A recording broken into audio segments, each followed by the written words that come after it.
NASA's Mars 2020 Perseverance rover is getting the lay of the land after landing on the red planet a few weeks ago. I'm Marina Jureka with NASA's Jet Propulsion Laboratory in Southern California.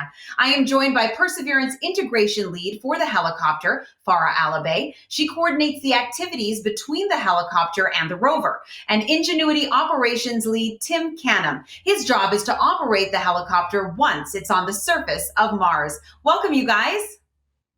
Hi, Maria. Thank you. Now, Farah, what are the next steps for Perseverance?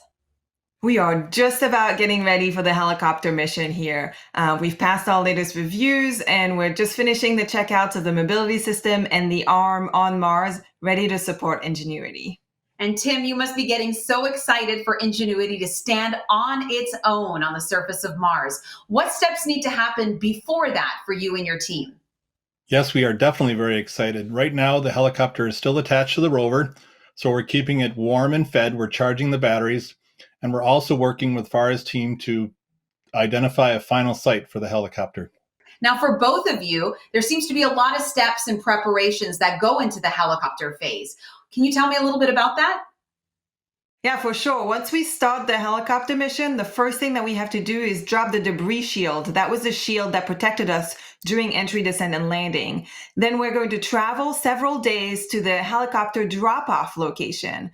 Once we get there, it's actually going to take us about a week to deploy the helicopter. It's currently horizontal, and we have to go through several steps, and each one of which we want to image and have ground in the loop before we get to that very last step where we do that last separation between the rover and the helicopter and then drive away from it. Yes, and our team is working very closely with Farah to make sure our plans are in place and all our commands are ready. And we've additionally been working with the rover team to identify the perfect site for the helicopter that should be flat with not too many big rocks on it, but also good texture so our navigation cameras can find their way across the surface.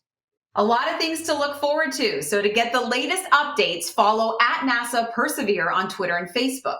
Take a deeper dive on the mission's website, mars.nasa.gov/perseverance, where you can also find all the raw images being sent back by the rover. And for the helicopter, visit mars.nasa.gov/technology/helicopter. Thanks so much for watching, and go Perseverance and go Ingenuity.